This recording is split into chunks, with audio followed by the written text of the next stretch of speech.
আগামী ডিসেম্বরে ভারতের সঙ্গে বাংলাদেশের ৩০ বছর মেয়াদী গঙ্গা পানিবণ্টন চুক্তির মেয়াদ শেষ হতে যাচ্ছে। অভিন্ন নদীর পানি কিভাবে বণ্টন করা হবে তা নিয়ে দুই দেশেই বিপরীতমুখী অবস্থান রয়েছে। এ কারণে চুক্তি নবায়ন নিয়ে সংকটও দেখা দিয়েছে।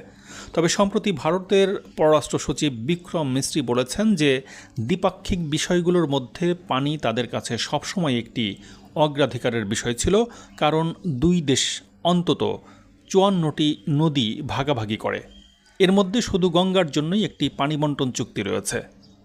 অন্যদিকে বাংলাদেশে নিযুক্ত সাবেক ভারতীয় কূটনীতিক পঙ্কজ শরণ বলেছেন, ১৯৪৯ থেকে ১৯৮৮ সাল পর্যন্ত ৪০ বছরের ঐতিহাসিক পানি প্রবাহের উপর ভিত্তি করে তৈরি পানি বণ্টন সূত্রটি ১৯৯৬ সালে নবায়ন করা গঙ্গা পানি বণ্টন চুক্তির ক্ষেত্রে আর কার্যকর নাও হতে পারে। ৫ মে নয়াদিল্লিতে বাংলাদেশ থেকে আসা একটি গণমাধ্যম প্রতিনিধি দলের সঙ্গে আলাপকালে তিনি বলেন, জনসংখ্যা বেড়েছে এবং পানির প্রবাহ ঠিক বিপরীত দিক থেকে কমে গেছে। এটিকে তিনি চুক্তি নবায়নের জন্য নতুন বাস্তবতা হিসেবে উল্লেখ করেছেন।